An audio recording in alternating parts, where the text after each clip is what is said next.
Ethan came home drunk, tearing off my nightgown and pinning me to the bed.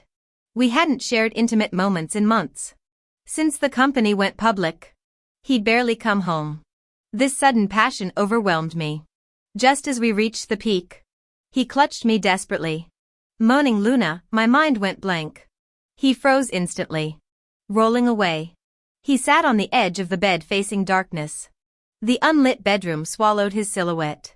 After prolonged silence punctuated by his last cigarette being crushed in the ashtray, his gravelly voice cut through the night. Ivy, let's get a divorce. Luna doesn't want my money, just official recognition. I owe her this. My name is Ivy. Ethan and I built 11 years together from dating to marriage. The world saw him as the perfect husband, successful entrepreneur, devoted family man. Until tonight. Betrayal never crossed my mind. A boulder pressed on my chest as I choked out the question, when did it start? Moonlight streamed in like frost through the window blinds, illuminating his tense profile. His brow furrowed. 2 years ago. That Shanghai business trip. I remembered. He'd gone to salvage a crucial deal during our company's financial crisis. The pressure had been crushing. I was drowning in despair when Luna showed up at my hotel room door. He continued. Soaked from the storm, trembling like a helpless rabbit, she threw herself into my arms. Staring at the pitch-black ceiling, silent tears traced my temples. What was I doing that fateful night? Rushing our daughter to my mother's after his mom fractured her hip in a shower fall. Spending hours in ER. Still finding time to text encouragement between hospital paperwork. Don't lose heart. Love. We believe in you. Whatever happens, we'll face it together. We can always sell the house if needed. Our family's togetherness matters more than anything. He never replied. I'd naively thought he'd fallen asleep exhausted. Now I knew he'd been buried between another woman's thighs. 2 years. 2 years of meticulous deception. Just last month, we'd celebrated our 7th anniversary surrounded by family. He'd presented roses and a Tiffany bracelet before everyone, declaring happy anniversary. Darling, thank you for holding our home together. Then embraced me and our daughter while my mother snapped that cursed family photo still pinned atop my Instagram feed. The room was suffocatingly quiet. Tension thick enough to slice. Ethan, I said, the silver lighter in his hand catching flickers of lightning from the storm outside. If you weren't a CEO worth hundreds of millions now, would that girl still be clinging to you? His response came during thunder's roar. Voice unnervingly calm.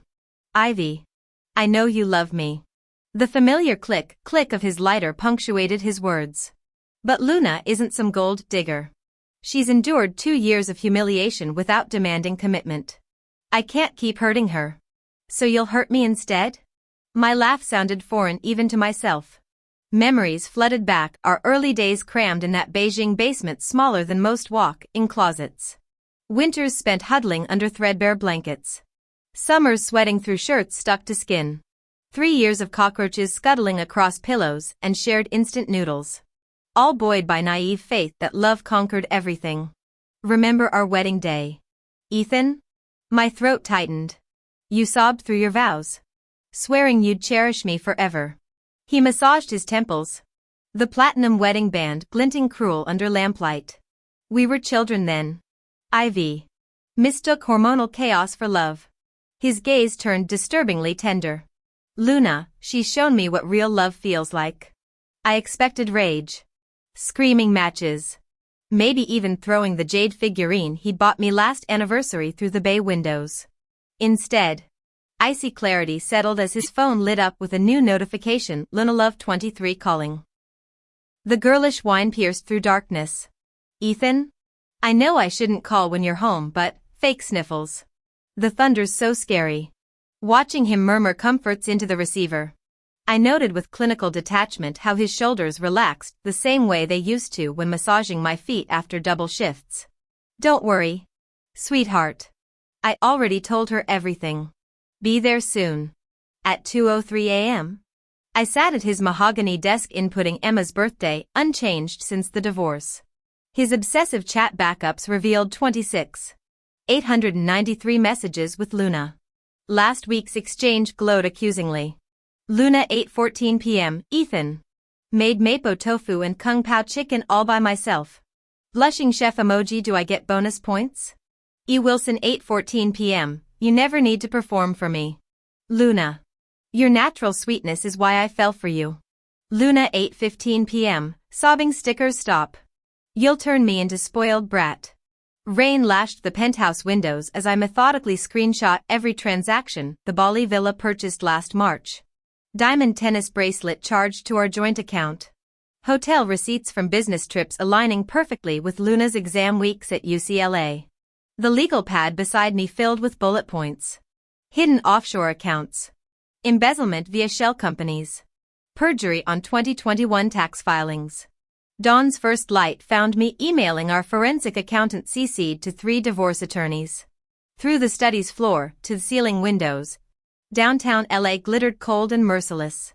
Somewhere in Westwood, a 22-year-old communications major was learning the hard way when billionaires trade wives for trophies. Prenups get rewritten in blood. My own woman. I'll spoil her myself. What's the big deal? My trembling fingers scrolled upward through the records. Last month. Our 7th wedding anniversary with Ethan. That very afternoon. He'd slept with Luna. Even on his way home. He'd texted her, "It still looks red to me. Remember to apply more ointment tonight. Sweetheart." Luna sent a blushing emoji. Got it, you silly goose. It's all your fault. I'm never doing it that way again. But Ethan. Promise me you won't touch her anymore. My heart aches like it's dying whenever I imagine you kissing her. Little fool. 8 rounds this afternoon. I'm not made of steel. I kept scrolling until I found their first conversation after the initial encounter 2 years earlier. Back then, Luna didn't call him Ethan yet. Ethan. Last night was my choice. You don't owe me anything. I know the alcohol made you hold me. Kiss me. Just having had you once is enough. But you should know you were my first. Ethan's internal conflict showed in his pre-dawn response. That little wine couldn't make me drunk. I kissed you because I couldn't help myself. Nausea rose in my throat. After backing up all their chats to a USB drive, I hugged my knees in the office chair, muffling sobs against my palm. Each suppressed whimper tore through me like shattered glass. Terrified of waking Emma in the next room. 17 years of Ethan's presence had woven into my DNA. This sudden severance left raw, bleeding edges. When dawn came, I called my father in London 8 hours behind Beijing time. Early evening there. Dad. Ethan's cheating. I'm filing for divorce. Withdraw your investments from his company. He'd never known. That crucial bailout during his company's near collapse? My father's money. Channeled through shell corporations. My parents' bitter divorce in childhood kept me silent. Mom's hatred for Dad made this secret necessary. That overseas trip to secure funding? Stepmother's sneers as her son squirted water guns in my face. Kneeling to massage her feet while she called me a gold-digging jinx. Smiling through dinners where they treated me like panhandling trash. Dad's patriarchal guilt made him comply.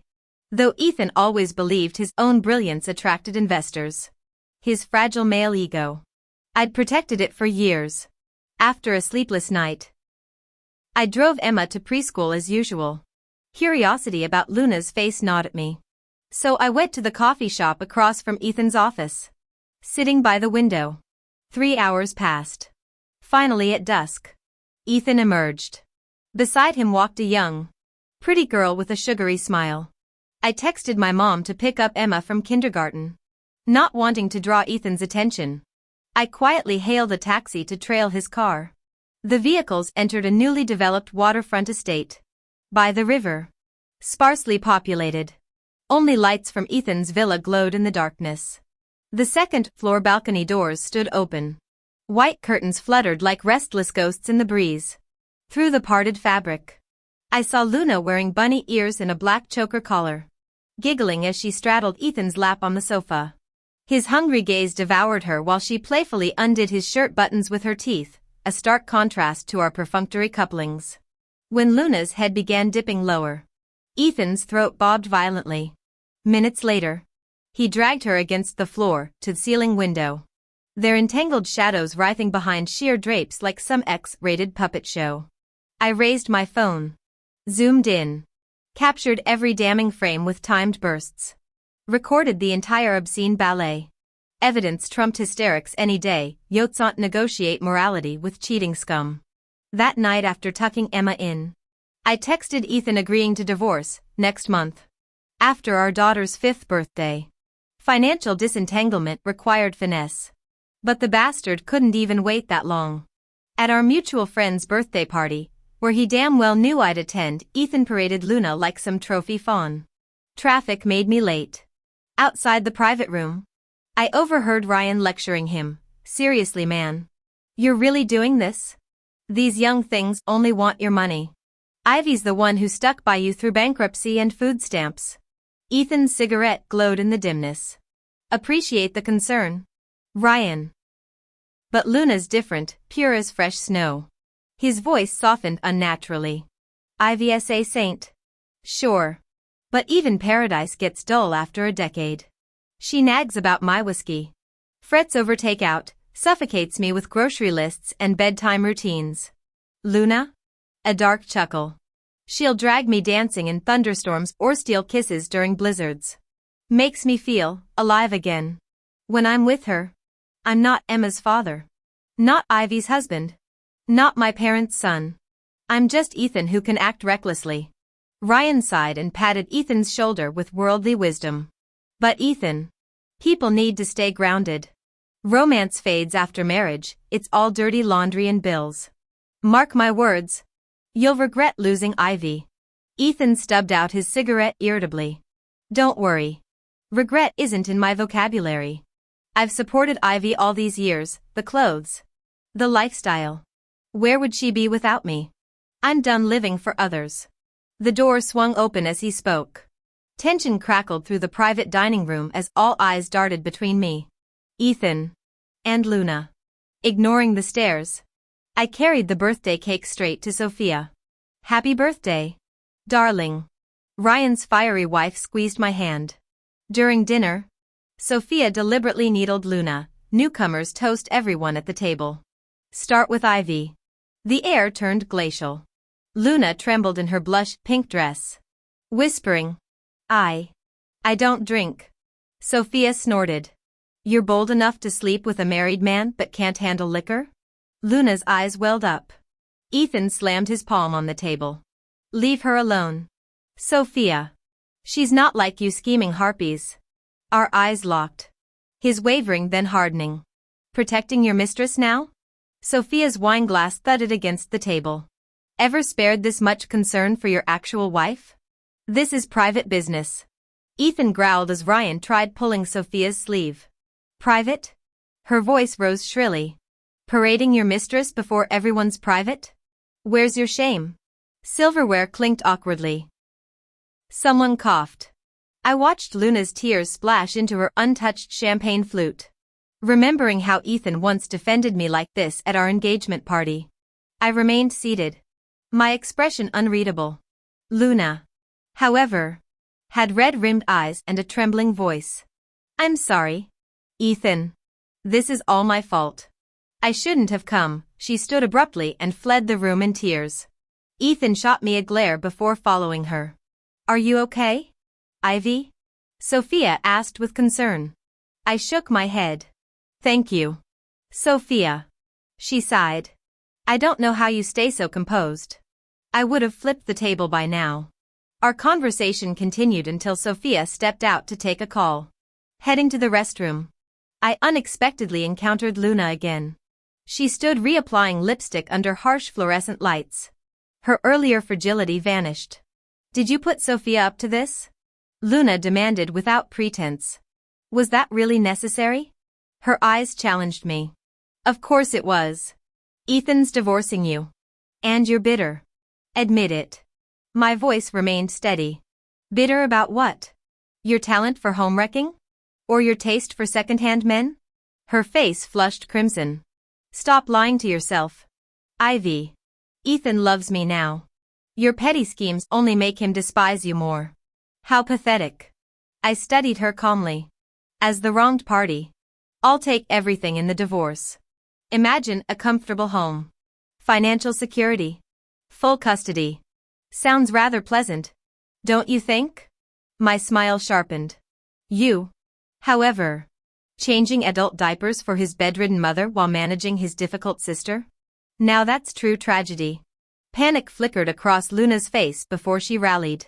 You'll get nothing. Ethan earned every penny while you played housewife. You won't take a dime. Ah. The money mattered most.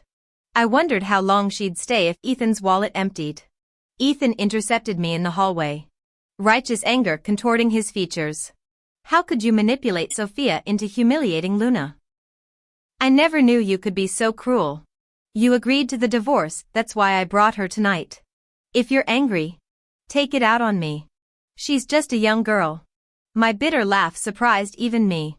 Funny, I never realized you were this stupid. Luna emerged then, transforming instantly into a trembling fawn. Two perfect tears clung to her lashes as she pressed against Ethan's chest. Please don't fight because of me, she implored with saintly restraint. I can handle Ivy's cruelty. Let's just go home. Ethan reached out to wipe Luna's tears, his tone softening. You always sacrifice yourself for my sake. From now on, I won't let you bear these burdens alone. Luna kept her head bowed. Tears streamed down her face, each drop that fell on Ethan's shirt burning through his heart. With that promise from you, Ethan, my life feels complete. The scene before me turned my stomach. I turned away indifferently and texted Sophia, sorry for ruining your birthday party. Babe, let's hit the hot springs this weekend. The night breeze brushed against my face as I stepped out of the restaurant. Sparse stars dotted the dimly lit sky. I could hardly wait to see Ethan's face when he lost everything. Luna would never become a socialite. Returning home at 10 p.m., I found my daughter asleep and my mother dozing off on the living room sofa. Her phone clattered to the floor, startling her awake. She glared at the empty space behind me. Ethan's not back again? What kind of husband leaves his wife alone this late? He's probably too busy counting his millions to remember he has a family. She grumbled.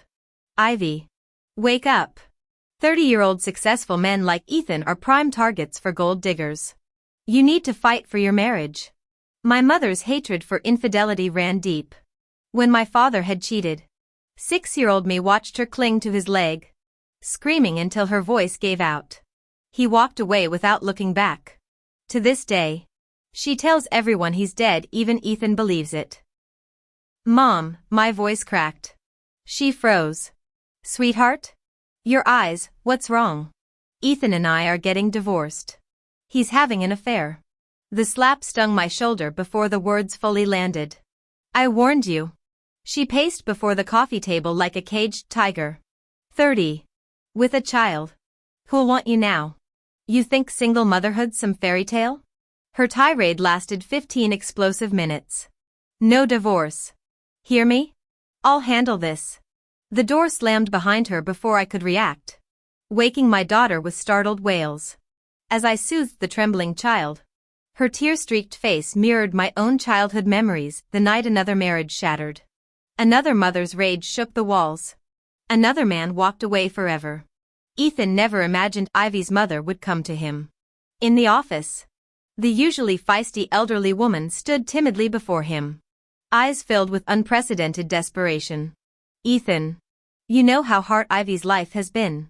Her voice cracked. Her father died young. I raised her alone through countless hardships. When she married you, I thought her suffering had ended. But now, how could you divorce? The CEO leaned back in his leather chair, fingers steepled. Mom, I understand your concern. But feelings can't be forced. There's no love left between us. The older woman's composure shattered. No love? Her manicured nails dug into the mahogany desk.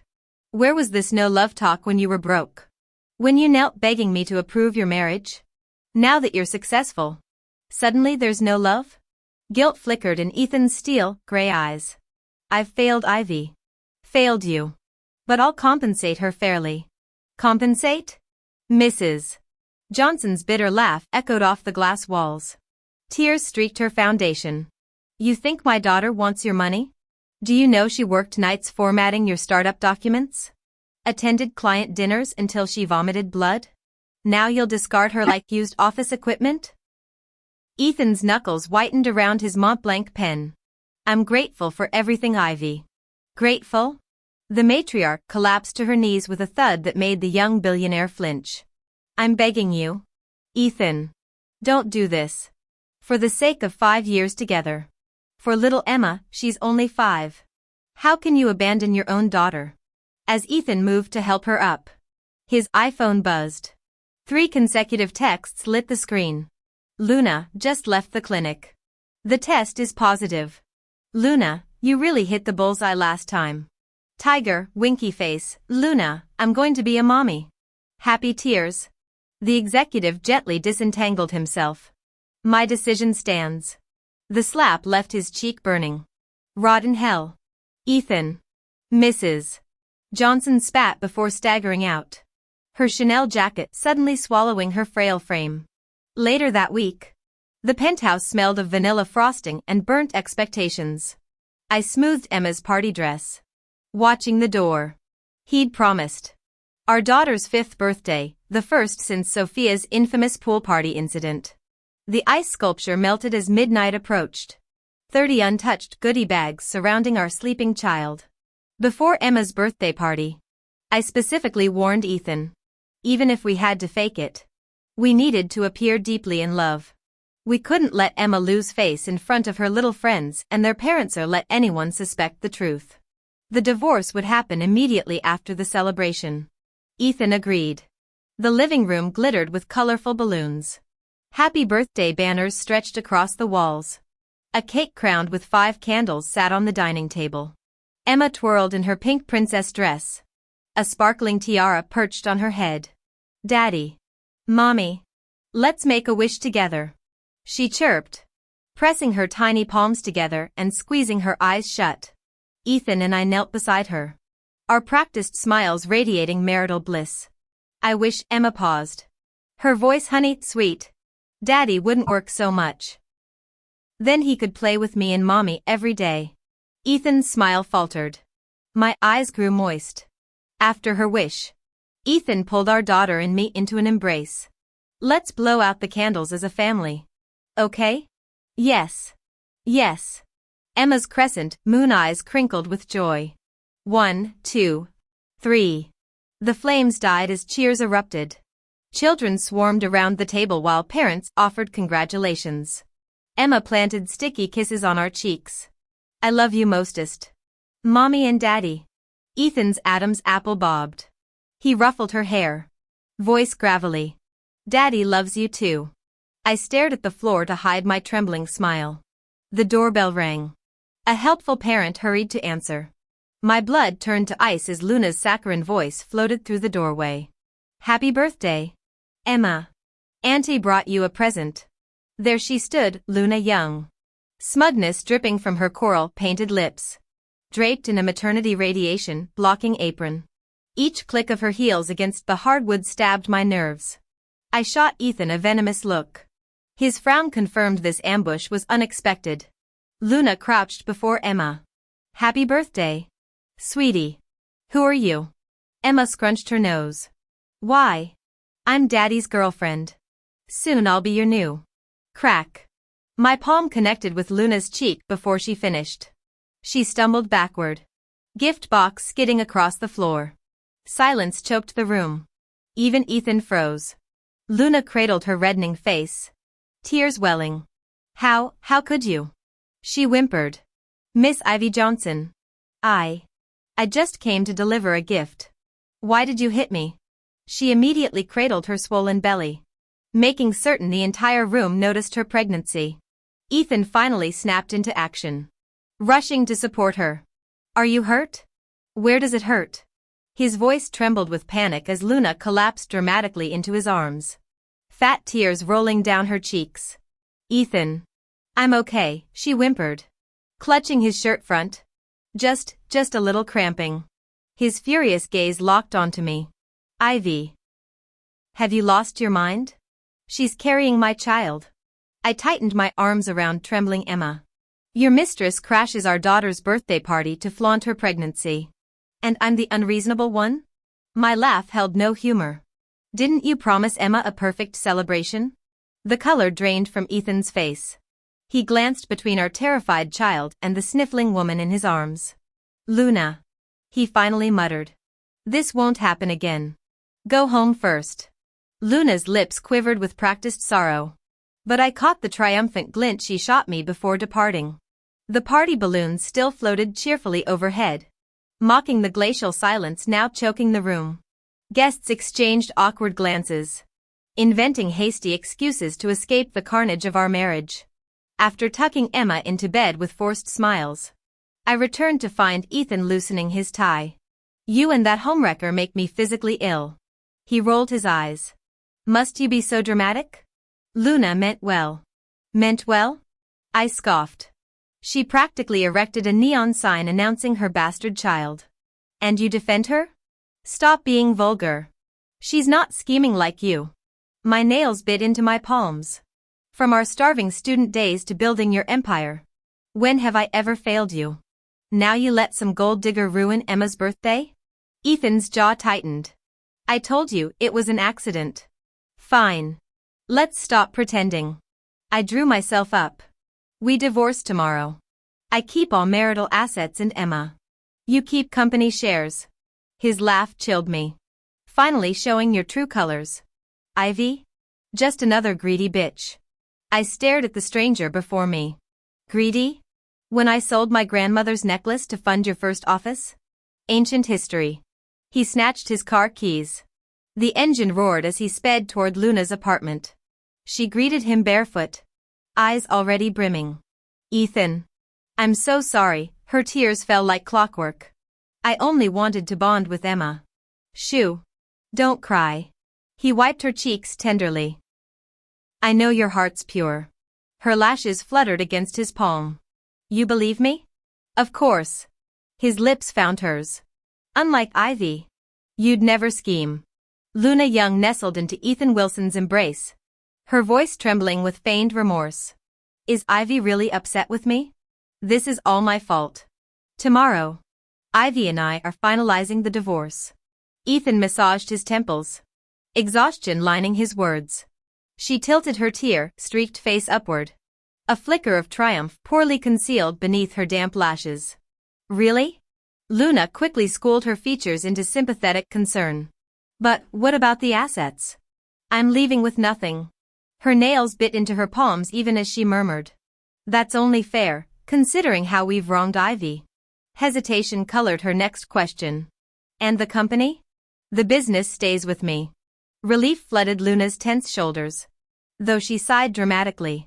Such a shame you're surrendering everything you've built these years. I owe them that much as the guilty party. Ethan's jaw tightened. As long as I control the company, rebuilding won't be an issue. Bitter disappointment churned in Luna's gut. But she forced adoring eyes to meet his. At least we still have the company.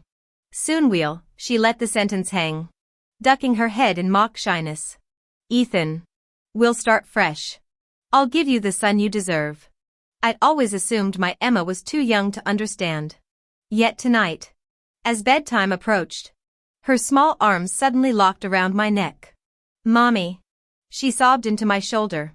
Are you and Daddy getting divorced? Is that lady why Daddy's leaving us? The question lanced through me like shrapnel. I cradled her closer, infusing my words with steel, soft resolve. Sweetheart. Some things might confuse you now. But I'll never leave you. My love for you is forever. Emma cried herself to sleep in my arms, her tiny fingers vice-like around mine even in slumber. Half dozing. She whimpered. Want mommy, stay with mommy. Silent tears soaked my pillow as grief and guilt warred within me.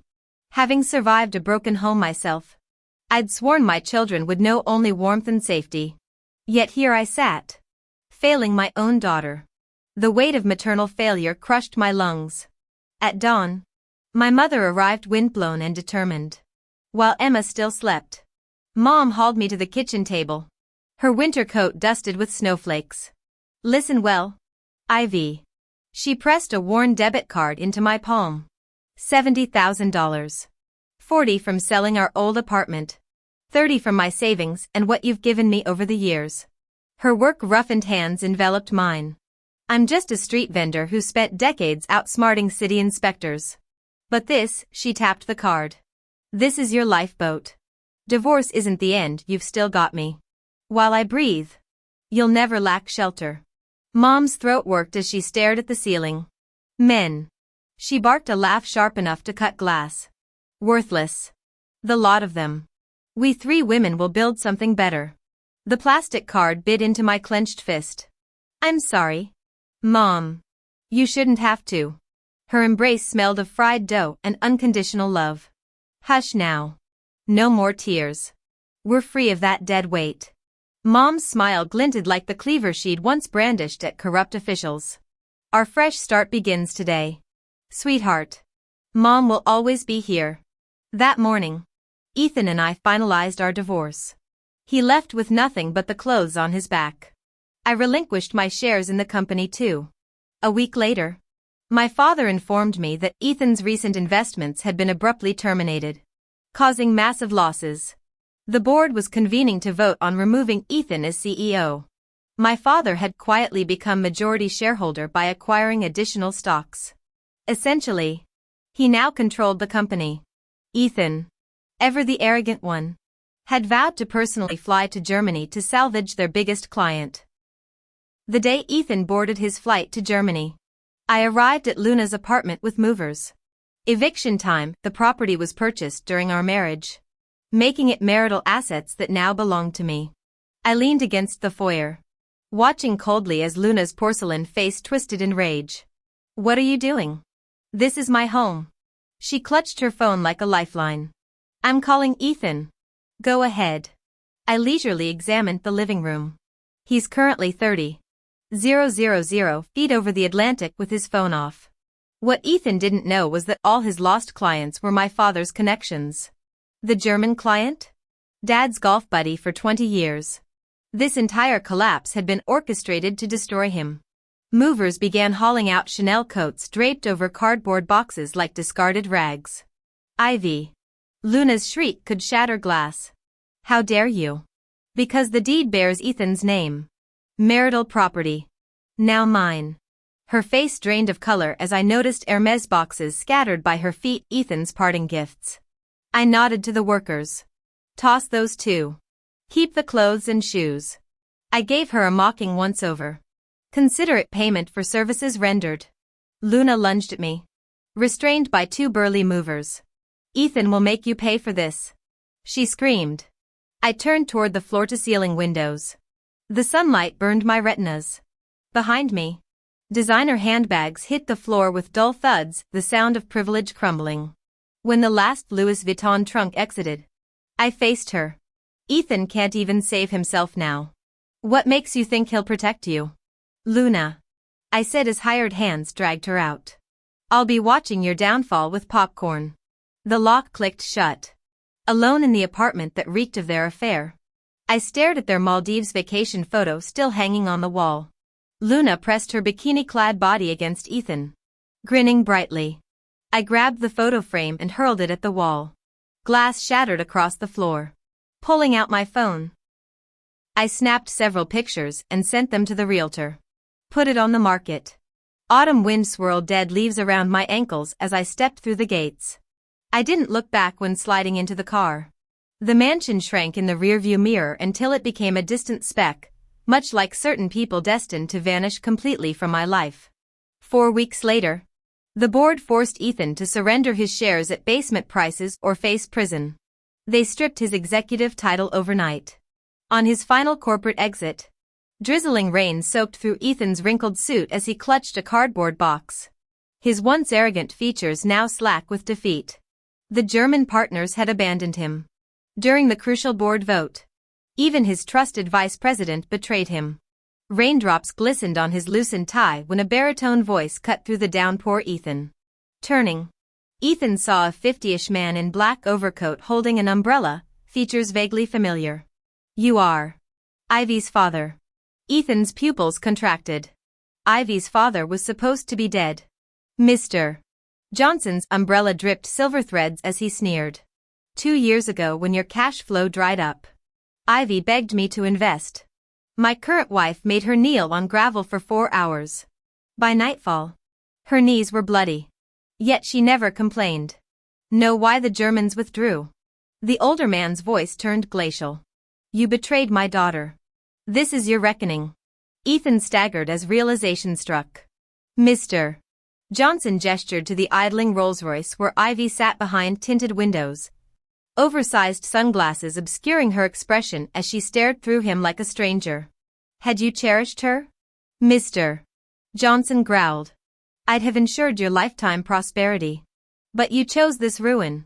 The tycoon spat his final words, stay away from my daughter. Later when destitute Ethan came crawling back, I turned him away. Stripped of wealth and status. Even Luna revealed her true nature, nagging about their cramped apartment, demanding he squat in his mother's subsidized unit. That subsidized unit happened to be mine. I'd permitted the paralyzed old woman temporary residence out of pity, though rent payments were non-negotiable. My meddlesome sister-in-law showed up at my door, calling me heartless. She stopped coming around eventually. Rumor had it Luna's tattooed brother started confronting her at her office, demanding money. That uneducated brute with full-sleeve tattoos had been pressuring Ethan to borrow money for a house since Luna got pregnant, claiming his sister shouldn't endure hardship. When Ethan couldn't pay, he went after Emma. Luna even threatened to abort the baby unless they got a house, refusing to marry in a rental. Ethan called her cruel, arguing about protecting their child's life. Luna finally snapped. Ethan, why do you think I'm with you? She sneered. You're 8 years older. I could have had anyone, but chose you for money. Look at yourself in the mirror. Want to keep this baby? Get me that house, my name on the deed. Don't expect me to live like Ivy did, crammed in basements eating instant noodles. I'm not that stupid. Ethan suddenly remembered that frigid winter night 10 years ago, Ivy's birthday. They'd huddled under a thin blanket on a rickety bed, shivering before a $5 supermarket cake with a single candle. As the flame died, Ivy clasped her hands to make a wish. He'd held her from behind, whispering apologies. Ivy, I'll make this right. She'd turned with that sunshine smile, kissing him. I believe you. The struggle doesn't scare me if we're together. His eyes burned with regret now.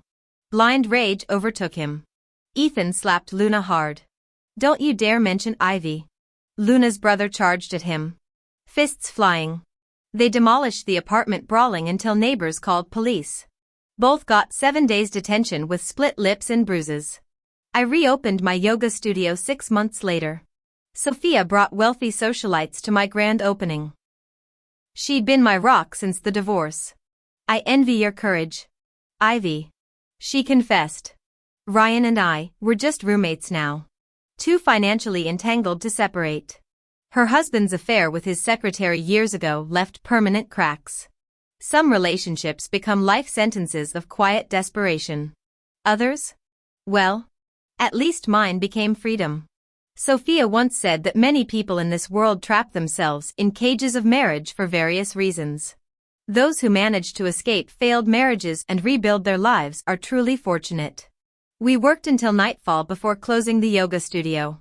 I decided to treat Sophia to a fancy dinner as thanks. After locking up, I turned around and froze. Ethan stood under the street lamp on the steps, his tailored suit wrinkled like pickled vegetables, the rustling pink rose bouquet trembling in his grip. The sharp scent of alcohol clung to him as he looked up at me with bloodshot eyes, stubble darkening his jaw. Ivy. His voice scraped raw. Congratulations on your grand opening. The flowers shook violently in his outstretched hand. Sophia stepped forward and slapped the roses away. The sudden crackle of tearing wrapping paper startled a stray cat into fleeing down the alley. Let's go, I said, nausea rising as I grabbed Sophia's arm. But Ethan suddenly seized my wrist. Ivy, isn't there any chance for us? I wrenched free and kept walking. He stumbled after me, nearly tripping on the steps. Ivy. I know I messed up, please. Just give me one more dash. Sophia yanked me behind her, snarling. Who are you performing for? Ethan? Would you even remember Ivy existed if Luna still clung to your arm? If the board hadn't kicked you out? His shoulders slumped. The alcohol flushing his face couldn't mask his wretchedness. I deserve this, damn right. I cut him off. Voice arctic. But Emma, his tears glittered under the streetlight. She's only 5. She needs her father. Could we possibly? Needs her father? My calm tone frightened even me.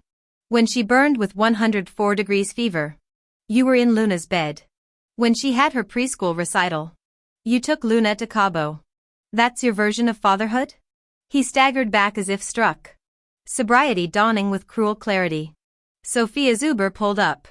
As I slid into the car. His broken whisper followed, at least let me see Emma. I didn't turn. You forfeited that right. Through the rearview mirror. I watched Ethan lurch after our moving car. His tie flapping in the wind like a noose. He never contacted me again. The yoga studios flourished, 2 new locations within months. Mom moved in to help with Emma. Though I'd reconnected with Dad. I kept it secret to spare Mom's feelings. Dad transferred all his company shares to me during private lunches. Hire managers? He insisted. Just collect dividends. The paperwork arrived in ivory envelopes. Smelling faintly of his cedarwood cologne. He said his stepmother didn't know about this. It was his compensation to me. When he mentioned past events, I finally understood my father had been forced to marry my mother back then. Their vast cultural differences and lack of common ground made divorce inevitable. She was an illiterate woman from rural areas while he'd received higher education. Though his affair remained unforgivable. He admitted having no right to beg Mom's forgiveness. Only hoping we'd live better. I never felt deep affection for this father figure. Yet regarding Ethan's situation, he truly acted as a protective parent should. I accepted the shares without hesitation. These experiences taught me one truth: all relationships fade. But financial security lasts. I'll give Emma the best life possible. Years later, Ethan descended into alcoholism and recklessness. Luna refused to endure poverty with him, aborting their child before pursuing wealthier prey. This time she miscalculated, targeting a ruthless man whose wife hired thugs to throw acid on Luna's face. Disfigured and mentally shattered, Luna was institutionalized by her family. Meanwhile, the once arrogant Ethan vanished from society entirely. Before leaving town, he met Ryan one last time. You were right, Ryan. Ethan confessed hoarsely. I regret everything. Should have listened. Ryan later told me Ethan's right leg had been crippled. Luna's drunken brother beat him senseless during a failed extortion attempt. None of this concerns me anymore. Life permits no rewrites. Ethan and I simply became passing shadows in each other's stories.